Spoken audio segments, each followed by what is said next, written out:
ప్రసాద్ గారు.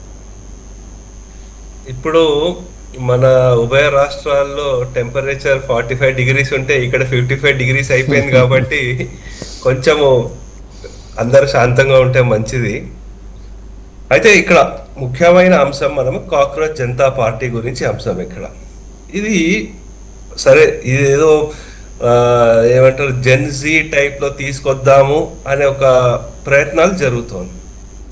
అయితే ఇలా జెన్జీగా తీసుకొచ్చి లేకపోతే ఇలా దేశం మీద సరే అది డీప్ స్టేటా లేకపోతే ఏదో ఏమున్నా సరే అది ఫారిన్ పవర్స్ నుంచి అటాక్ చేయడం ఇదేం ఫస్ట్ టైం ఏం కాదు. ఇది గత యాక్చువల్ చెప్పాలంటే 2010 నుంచి లేకపోతే దానికంటే ఇంకా ముందు ఈవెన్ ఇందిరాగాంధీ గారి హయాంలో కూడా లేకపోతే విపి సింగ్ గారి హయాంలో కూడా చాలా ప్రొటెస్ట్లు జరుగుతూ వచ్చాయి మన దేశంలో. ఇవేం కొత్త ఏం కాదు ఈ దేశానికి. అయితే ఎప్పుడు ఫారిన్ పవర్స్ అటాక్ చేస్తాయంటే ఏ దేశమైనా బలంగా ఉందంటే దాన్ని అణగదొక్కడానికి అటాక్స్ ఎప్పుడు జరుగుతూ ఉంటాయి. దానికి అడ్వాంటేజ్ అంటే అగ్నికి నెయ్యి ఆజ్యం పోసినట్టు ఇలా ఏం చేస్తారంటే ఏదో ఒక ఫాల్ట్ లైన్ని వెతుక్కుంటూ దాన్ని ఎక్స్పోనెన్షియల్గా దాన్ని ఇంకా చేయడానికి చేస్తారు. అయితే మనకి సోషల్ మీడియా వచ్చినప్పటి నుంచి మనకి ఇండియా అగేన్స్ట్ కరప్షన్ అన్నారు, లేకపోతే ఇటువంటివి పెట్టుకుంటూ వచ్చారు, అన్నా హజారే గారిని అడ్డు పెట్టుకుంటూ వచ్చారు. ఇప్పుడు అటువంటివి ఏం లేవు. ఇప్పుడు అతని గురించి it's a clear cut case. అతనికి ఇప్పుడు ఏంటంటే ఇప్పుడు సోషల్ మీడియా మాధ్యమాల్లో ఎంతమంది అయితే మెంబర్స్ ఉన్నారో వాళ్ళు ఏ దేశానికి చెందిన వాళ్ళు, ఏ ప్రాంతానికి చెందిన వాళ్ళు అనేది క్లియర్గా తెలుస్తుంది. దగ్గర దగ్గర 50% వరకు వాళ్ళు పాకిస్తాన్ నుంచి వచ్చిన వాళ్ళు, కొంతమంది టర్కీ నుంచి వచ్చిన వాళ్ళు, ఇలా మిగతా దేశాల నుంచి భారతదేశం నుంచి వచ్చిన వాళ్ళు చాలా తక్కువ శాతం మంది ఉన్నారు. అయితే మనం వీళ్ళని తీసి పడేయడమా ఈ విషయం పక్కన పెడదాం. అది ఎందుకంటే దానికి తగ్గట్టు సైబర్ సెక్యూరిటీ లేకపోతే మన డిఫెన్స్ వాళ్ళు కానివ్వండి, సైబర్ డిఫెన్స్ వాళ్ళు కానివ్వండి, ఇంటెలిజెన్స్ వాళ్ళు కానీ దాన్ని వర్క్ చేస్తూ ఉంటారు. అయితే ఇక్కడ ముఖ్యమైన అంశం ఏంటంటే వీళ్ళు తీసుకొస్తున్న ఇష్యూలు ఏంటి. ఓకే, మనం వాళ్ళని ఒప్పుకోవచ్చు, ఒప్పుకోకపోవచ్చు, కానీ ఇక్కడ వచ్చే ఇష్యూలు ఏంటంటే ఇప్పుడు నీట్ పేపర్ లీక్ మీద చాలా పెద్ద ఇష్యూ చేయదలుచుకుంటున్నారు వాళ్ళు. సో దానికి ఎలా అడ్రస్ చేయాలి. సో ఇప్పుడుండే ఎడ్యుకేషన్ మినిస్టర్ గారిని తీసేయాలని అంటున్నారు. అయితే ఆ హయాం వారు జరిగిన హయాంలో ఏవైతే ఉన్నాయో వాళ్ళని తీయాలా ఉంచాలా అనేది it's a prerogative of prime minister of India. So అందు గురించి ఒకటి మనం అందరం ఒప్పుకోవాల్సింది ఏంటంటే మనకి గవర్నమెంట్ నచ్చినా నచ్చకపోయినా, ఆ వ్యక్తి నచ్చకపోయినా ఆ పదవిని గౌరవించాలి. మీకు ఇక్కడ రేవంత్ రెడ్డి గారు నచ్చినా నచ్చకపోయినా వారిని గౌరవించాలి. అలాగే ఏపీలో మనకి చంద్రబాబు నాయుడు గారు నచ్చినా నచ్చకపోయినా ఆ పదవిని గౌరవించాలి. అందు గురించి ఇష్టానుసారంగా అనేసి ఏదో మీడియా హెడ్లైన్ గ్రాప్ చేయడం అనేది సరైన పద్ధతి కాదని అనుకుంటాను. అయితే ఇక్కడ ఇంకొక అంశం ఏంటంటే ఇప్పటి వరకు మోదీ గారి హయాంలో వచ్చిన ఛాలెంజెస్ అన్నీ ఏవైతే ఉన్నాయో ఆ ఛాలెంజెస్ని వారు ఆపర్చునిటీగా మార్చుకున్నారు.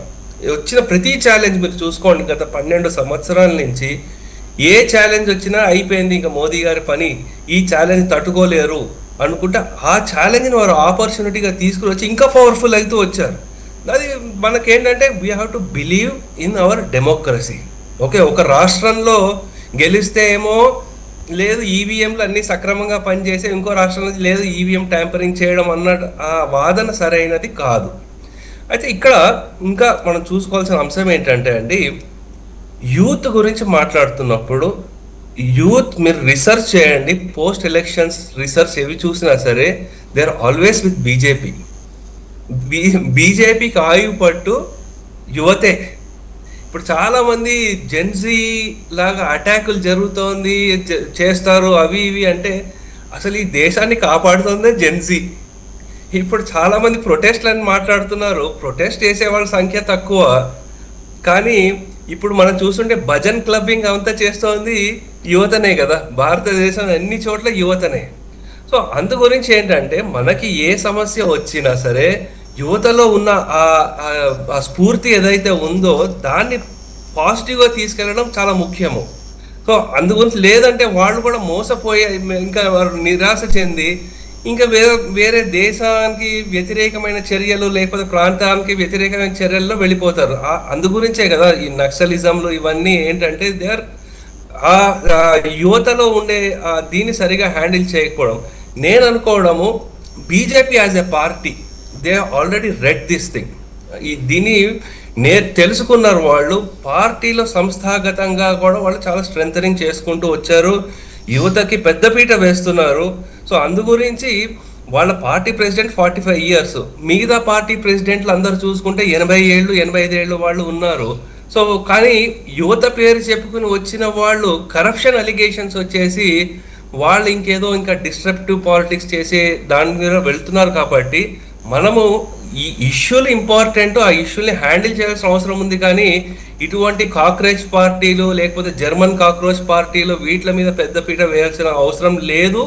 కానీ ఇంకోటి, మనకి సుప్రీం కోర్టుకి వారిని ఎటువంటి డెసిషన్ ఏం చెప్పినా సరే ఒక సాటి భారతీయుడుగా వారిని గౌరవించడం మన బాధ్యత అది.